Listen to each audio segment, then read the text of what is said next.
something completely different. G Fuel, there's Mountain Dew, Game Fuel. Tafo sold me on the stream the day he did that Old Spice commercial. That's when I knew this. Oh god, that was so bad.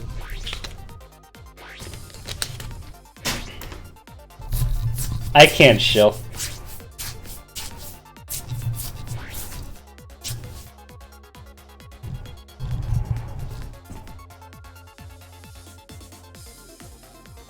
We don't want to get caught. That is also true. Do I watch eSportsman conduct? You know, they turned their segment from buy high, sell low to... I actually love Atrioc and Nate Stans. So they're good friends. I haven't listened to the latest episodes because they don't tweet it a lot very often. So I lost my groove on it.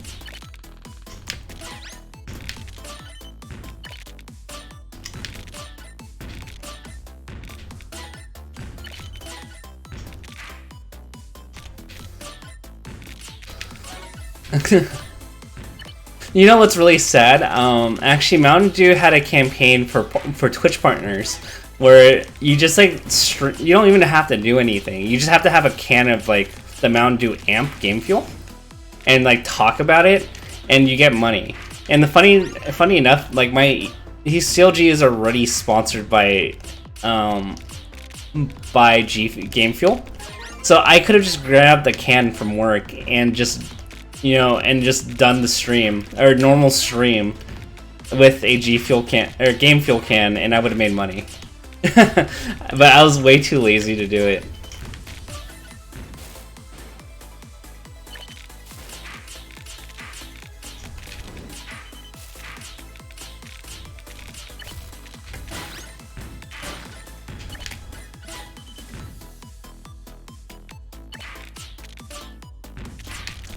Well, so here's the basic thing, and here's the theory, the short end of the napkin theory, or the elevator pitch theory I'd have of why is everyone into esports.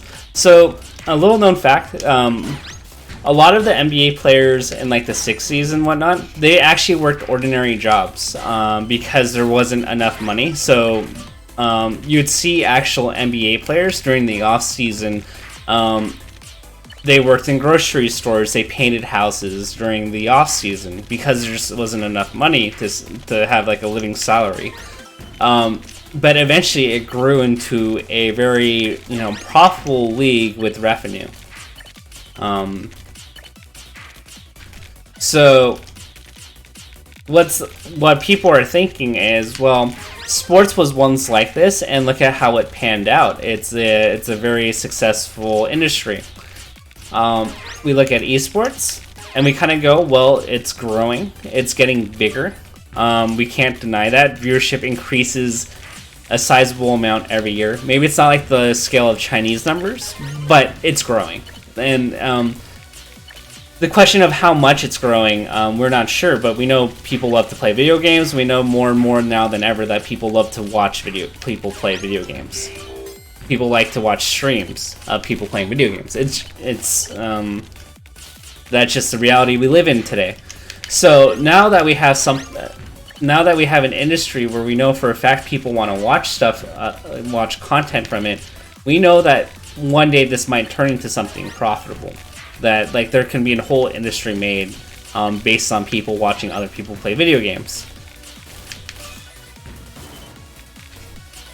So with that being said, now you have the question of how quickly does this become a profitable venture, right? And then you have all these questions of how do we put our chips in now so that we have a betting horse in this race called esports, so that when esports continues to blow up, that we have a stake in it and that our money grows with it, right? We don't know how. Most people don't know how that's going to happen or how long it's going to take to get to that point, but most people believe that it will eventually happen. And so There's a lot of teams fighting for space in the industry, for influence. Esports teams do it. They get into different esports. They want brand recognition so that when esports continues to explode, that they can be the New York Yankees of esports, where they are globally recognized, they have a lot of brand power, and that they can do stuff with that brand power and that fan base. But it's a very long-term plan. And you can probably guess that many companies, many teams are not going to make it to that point. Many teams are going to go under, learning like how the esports market works and what it will evolve into. So, but somewhere down the road, somebody's going to figure it out, and then by betting your money into a bunch of entities, you hope that one of those entities turns out to be correct. Which is like kind of similar to how investing works. You invest in like 50 startups, and you hope that one startup blows up and 100x's your money. It's the same principle.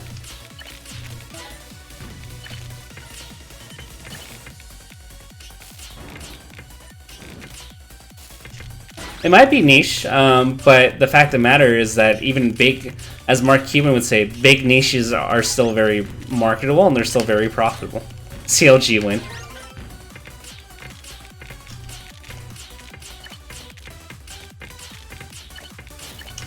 Like, you don't have to be the biggest thing in the world to make a profit. There are a bunch of products in industries we probably don't even know anything, like, where we don't know anything about it, that are probably like billion-dollar companies, right? It doesn't need to be like ultra big. It just needs to be big enough.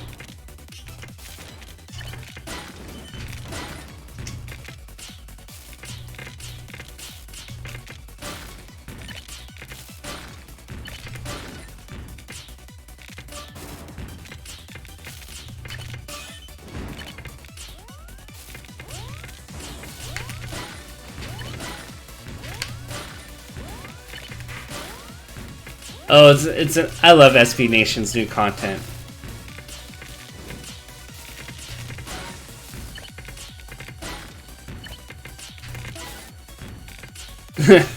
Oh gosh. Nest Chesters I have plenty of respect for. But let me have my fun. Don't be a hater. And just for you, this game has T-spin triples, man. I think that's like pretty cool.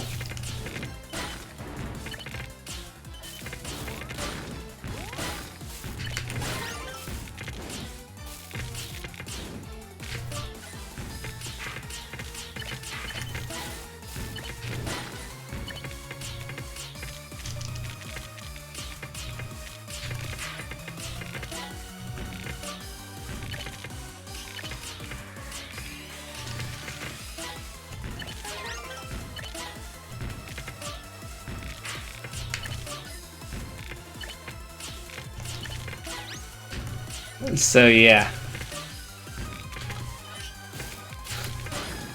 So yeah, that's like the anyway, going back to my train of thought, that's why that's what people are hoping for in esports, a lot of people. But not every team is the same. Like the small teams, usually the really small teams that aren't like the Team Liquids and like Cloud9s of the world, a lot of them are funded by a person that just has a lot of money and they just want to support their homie, and then they start a team. That's like not like profitable by any means, but they just do it because they're just like, cool, I want to help this player out.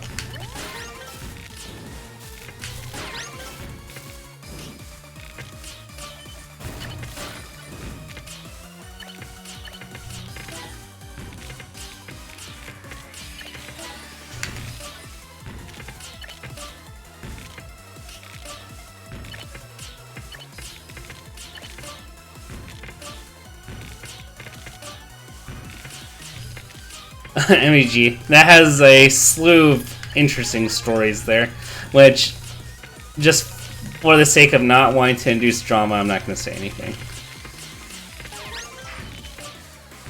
MEG. Greg. I'm glad he, actually, Greg doesn't manage the team anymore. which I'm very happy about.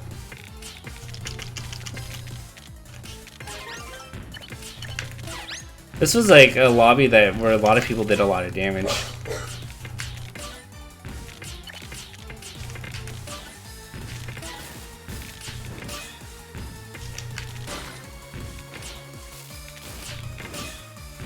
Not Rick Fox.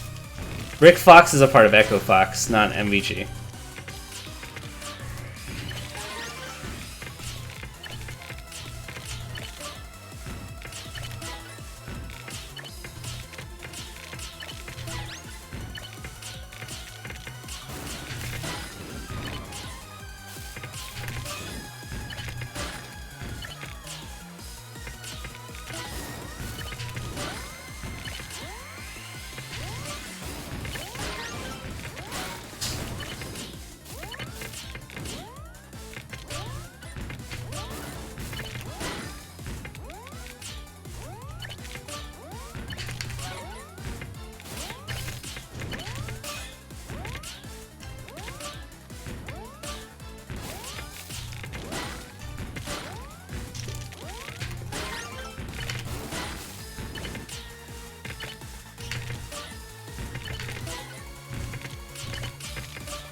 This is a really long game.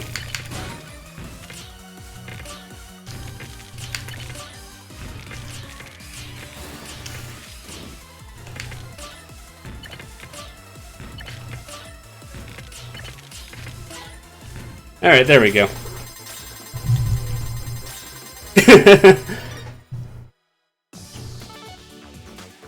I don't know who this guy is. He seems pretty decent. He's a star. Or like a star level player.